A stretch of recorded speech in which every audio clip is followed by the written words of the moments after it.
Tonight, desperate journeys. Russia's war on Ukraine means hundreds of thousands of people are seeking refuge across Western Europe. It was around 5 o'clock when we heard the sounds of explosion, and it felt like it happening in the backyard. Russia's continued shelling is blocking people's escape routes. Also making the headlines, overcrowded and bad for our health. A family of 6 crammed into a 2-bedroom flat tells us the council needs to find them a new home. Golden glory at the Winter Games as Scotland's skiing brothers triumph at the Paralympics. And the good cop turns bad. Martin Compston goes to the dark side in STV's new thriller. I'm Gordan Chree in Edinburgh. And I'm Kellyanne Woodland in Glasgow. This is the STV News at 6.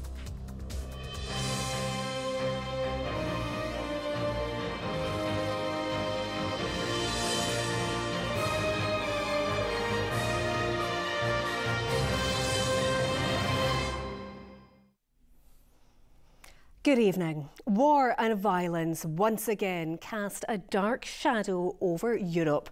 Chilling words from the Netherlands Prime Minister Mark Rutte as he met with Boris Johnson and Canada's PM Justin Trudeau.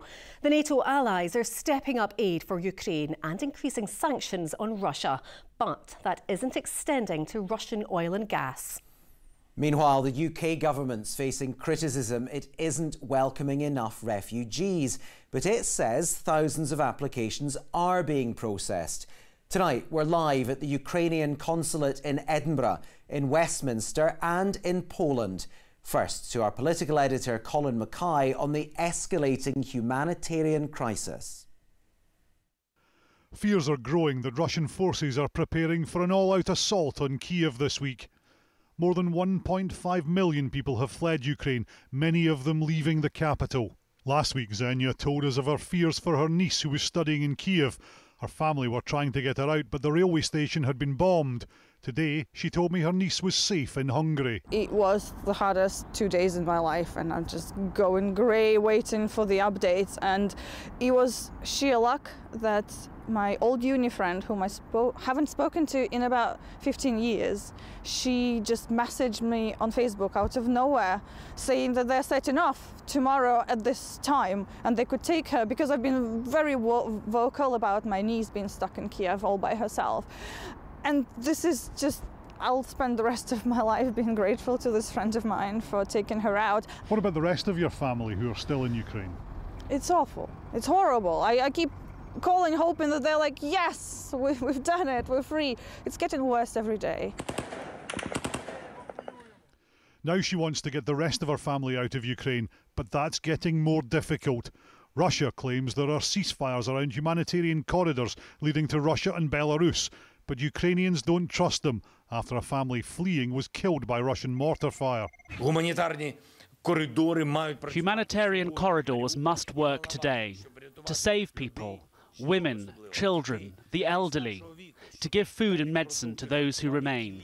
It's a long, long way from the safety of Scotland, but here support has been flooding in. More than £10 million to the Disasters Emergency Committee, £100 million across the UK, and volunteers at the Ukrainian Club have been overwhelmed by the generosity of people offering to open their homes to refugees. The whole of the Scottish community have pulled together, both on the ground here in the community centre, but offering their lives to support anybody that they can. We're getting heartfelt emails all the time saying, please help us to get over here, please let us get into the UK, please do not let us die. While practical donations are really great and generous, cash is by far the most effective and quickest way to get donations to people on the ground right now. As the conflict in Ukraine escalates, the need for support and international aid will increase as more families flee for their lives. This is the Ukrainian consulate in Edinburgh. Now, someone has renamed Windsor Street after the Ukrainian president. It seems kind of more appropriate in Edinburgh because it's twinned with Kiev, but it's little things like that. Things like the blue and yellow traffic cone on the statue in Glasgow.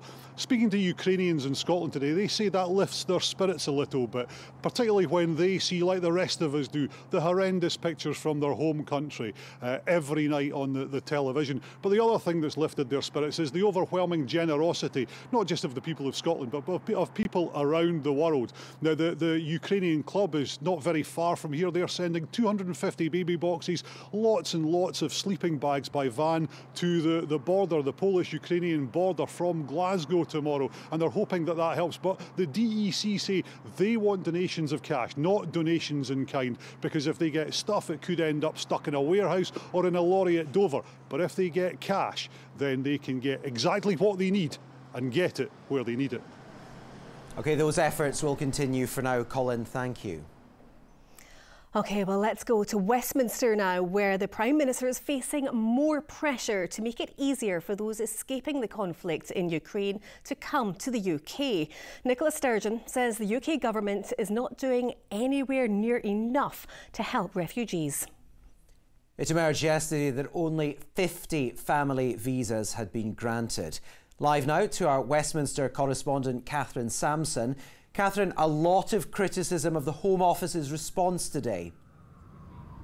Yes, look, we know that over 1 million people have now fled Ukraine, but so far the Home Office, number 10, can only give that 50 figure in terms of visas granted. Now, this morning, the Prime Minister said that figure was not correct, but he was not able to provide an alternative, simply saying that thousands of applications are being processed at the moment. At the moment, there are 2 routes to come here. Either you join a family member or there is a sponsorship scheme. More details supposed to be coming about that in the coming days. The First Minister says there needs to be more. We're working closely with the UK government. In many respects, the UK government is taking many good decisions, but on the issue of refugees, for example, it is not going nearly far enough. And to have only so far issued about 50 visas compared to more than 1,000 by the Republic of Ireland is indefensible. And I'm calling on the UK government again today to open the doors of the UK to people fleeing Ukraine, needing sanctuary, and do what Ireland is doing and deal with the paperwork once people have arrived here. Let me be very clear. What we won't do is have a system where people can come into the UK without any checks or any controls at all. I don't think that is the right approach, but what we will do is have a system that is very, very generous. As the situation in Ukraine deteriorates, people are going to want to see this country open our arms to people fleeing persecution, fleeing a war zone.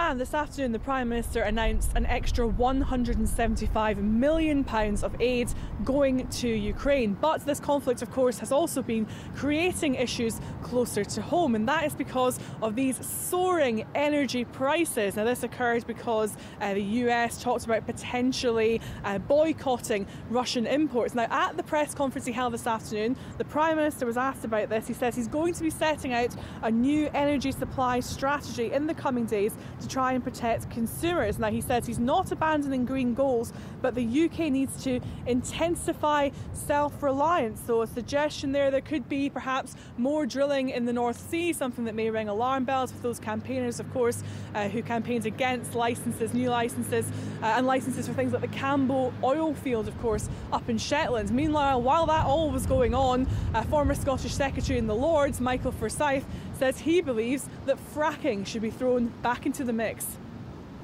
Plenty for you to keep in touch with, Catherine. Thank you. Now, more than 1.7 million people have fled because of the Russian invasion. Among them, 2 brothers originally from Helensburgh who'd made their home in Ukraine. As the country came under attack, Stuart and Robert Mackenzie headed to Poland. They're now helping friends escape, while our reporter Louise Hosey is in Krakow tonight. Louise, huge numbers of people are seeking safety in countries bordering Ukraine. Yes, that's right. I'm here tonight in Krakow, which is Poland's second largest city. And here we're around about 160 miles from the border, which of course is where we've seen that huge influx of refugees following Russia's invasion of Ukraine. Well, among those who had to leave behind everything were two brothers, as you say, from Scotland. They're now here in Krakow, and I spoke to them earlier today. It looks like a normal family scene, but for Stuart, Robert and their families, the past 12 days have been anything but normal. The brothers had to make the heartbreaking decision to leave the country they'd called home. The kids could hear bombs, and the youngest one, Oscar, said, "I don't want to die, I'm only 8. We said, let's get out, and we said, right, and then we heard something, and then as we left, we heard another one. As bombs started to fall around them, Stuart's wife knew they had to leave her homeland. It was around 5 o'clock when we heard the sounds of explosion, and it felt like it happening in the backyard, you know, in our garden. And that was the moment when I realized we have to go right now. You wake up the next morning to the shock of just thinking that you don't have a home yet, that you're everything's just gone. It took Stuart and his family 18 hours to cross the border from Kiev. For Robert, it would take days. Stuck in huge traffic jams and freezing conditions, Robert says the scenes he witnessed will never leave him. As I crossed the road, I saw an old woman just lying dead with her family around her, crying. The brothers have now rented 2 houses in Krakow. They hope it will only be a temporary measure. Everyone wants to go back to Kiev. It's a huge, big family community there. That's the plan, but we don't know if that's going to happen.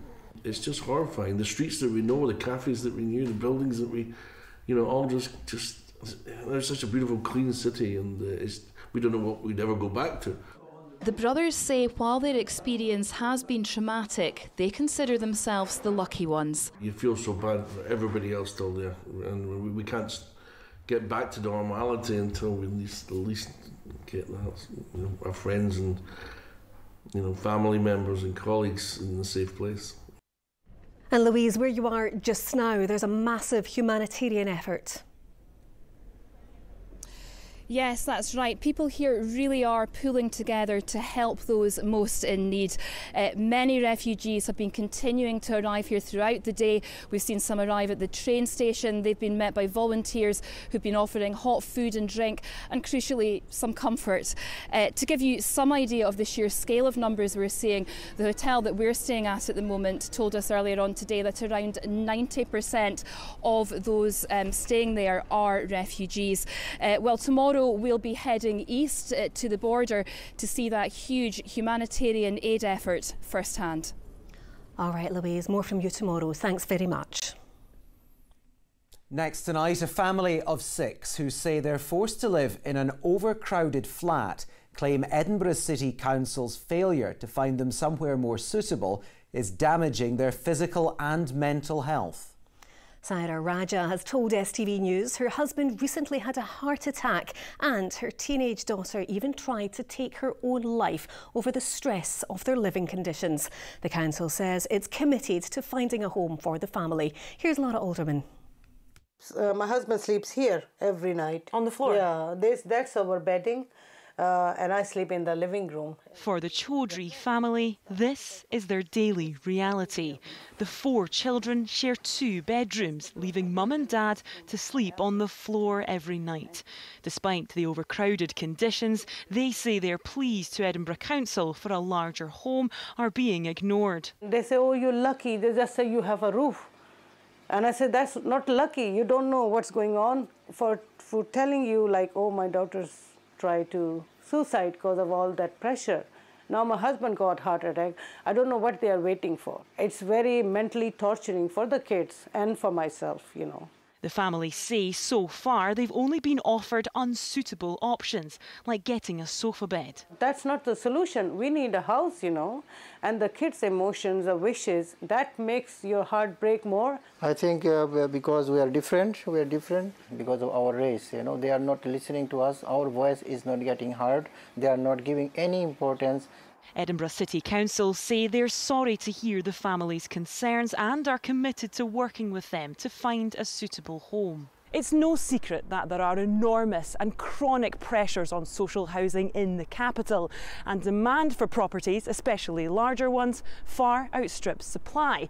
But with a population boom on the horizon, charities are warning without serious investment in this, many more families and children will become homeless. Most of our cities are in a social housing crisis. The prospect of building enough homes where they're needed to reduce housing inequality is something that we've got wonderful words. The rhetoric in Scotland is all there. The Scottish Government have promised the money, but we're not seeing the delivery. The council say they're building 20,000 affordable homes over the next 10 years, including many for social rent. That room used to be me and my husband. But after years of waiting, many like Syra are reaching breaking point and losing hope of ever finding a suitable family home. Laura Alderman, STV News. Now, a couple who murdered a vulnerable woman and continued to claim her benefits have been ordered to pay back the profits of the crime. Edward Kearney and Avril Jones were found guilty of murdering Margaret Fleming 16 years after she disappeared from their Inverkip home. The pair received state benefits totalling more than £200,000. There's a new schedule on STV tonight with Emmerdale at 7:30 and Coronation Street at 8. And before that, the ITV Evening News expands to an hour. Its presenter is Mary Nightingale, and she told me what we can expect. Well, hi, Gordon. It's lovely to be on your programme. Thanks for having me. I think it's a really big moment for ITV News because it's a demonstration of their seriousness about news. They've invested an awful lot of money in bolstering the teams out in the nations and regions, and they are giving us more time. So I think from our point of view as news people, but more importantly, obviously from the viewers' point of view, I think that's all good. And STV viewers will want to know, will they see more coverage from Scotland on the programme? So our view is we want to do more of the things that people enjoy watching. So we will be doing more reporting from the nations and regions. We're going to be doing more investigations, more special original journalism, and using very much the resources that we have in the regions. And I know we've bolstered our team in Scotland. Peter Smith and Louise Scott, who I think used to be STV, didn't they? And they are now very much part of our team. And it's wonderful to have that extra firepower that's spread evenly throughout the nation. It's great. OK, Mary, you'll be here with the ITV Evening News at 6:30, but thanks for joining us on the STV News. Thank you, Gordon. Nice talking to you. Yes, do stay tuned for that.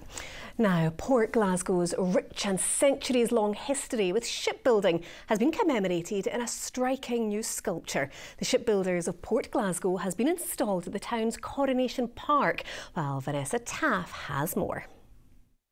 Standing tall at the gateway to the shipyards, the Port Glasgow Shipbuilders are an impressive installation showcasing the area's famous industrial past. It's a dynamic sculpture that they are leaning forward, they're pitching their weight forward. It really caused a lot of structural engineering problems. You know, really a very technical sculpture to do. I want to make something that sort of reflected all those people who put their energy into making this area world famous, Clyde built. These 10-metre-tall figures have a combined weight of 14 tonnes and are thought to be the largest sculptures of shipbuilders in the UK. Now, despite being delayed, relocated and over budget, they're proving to be a favourite with the locals and those who have travelled to come and see them. We travelled up from Kilmarnock just to have a look at them in situ. I'd seen them on the internet and in the newspapers, but it's great to see them. Much better than I ever thought they were going to be. They're good for the area, yeah. First the size was a wee bit overwhelming, and then as the days have gone on and you look at them you think, they're really good. Seeing the boats come in, you see everybody stopping, getting after pictures of all that, aye.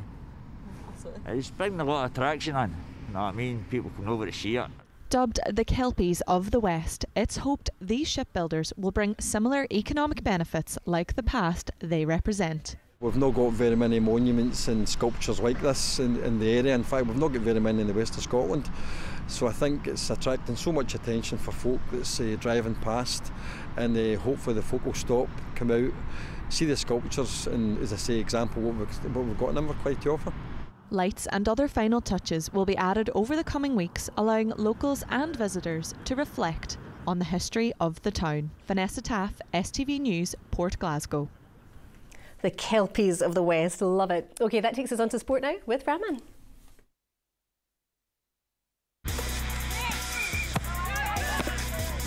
Get your fill of the action. STV Sport, sponsored by Papa John's Pizza. Good evening. James Forrest says Celtic stamped their authority in the title race as they restored their 3-point lead at the top after a 3-1 win in Livingston. It comes after Rangers secured a narrow victory over Aberdeen. And as Ronnie Charters now reports, 2 former Old Firm title winners expect this season to go down to the wire. Another game down, just 8 to go. James Forrest helping Celtic to their first away win at Livingston since 2007 to continue their impressive Premiership run. Ange Postecoglou's men are now unbeaten in 24 league matches, with one Parkhead favourite saying the Australian is closing in on a monumental accomplishment. It would be another incredible achievement. And now they've got their foot on the gas. And it looks like they're going to keep going, and they're hungry. We've got 8 cup finals now. You win every game, you're champions. It's as simple as that. Just 24 hours before, Kemar Roofe helped Rangers edge past Aberdeen at Ibrox. For the last 2 league games, Giovanni van Bronckhorst's men have struggled, winning by a single goal.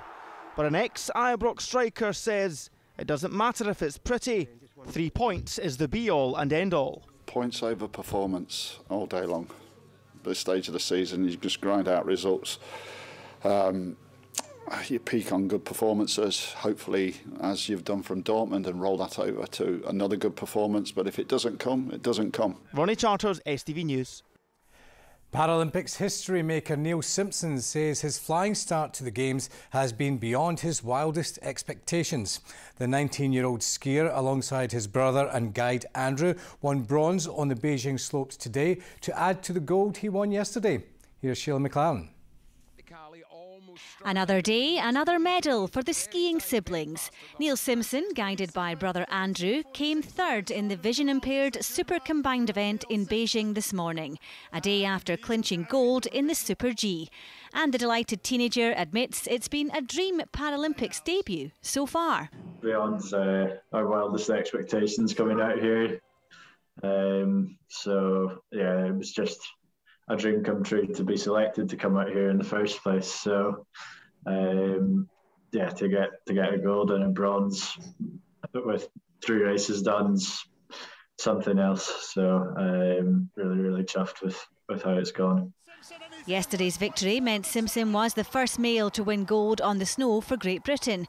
It was a special moment for the brothers, and Andrew believes their bond is the key to their success. Definitely helps us 100%. I mean, it's we've got such a good connection. Growing, living up together, skiing together. We know what each other want without even saying it sometimes, and it's just a brilliant connection. The Simpsons will go again for a 3rd medal on Thursday in the giant slalom. Sheila McLaren, STV News.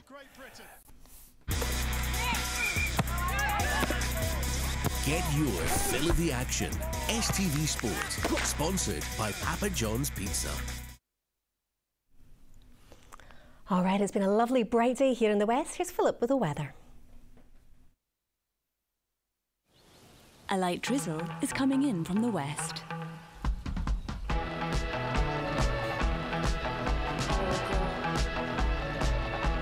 TUI Blue Hotels sponsor STV Weather.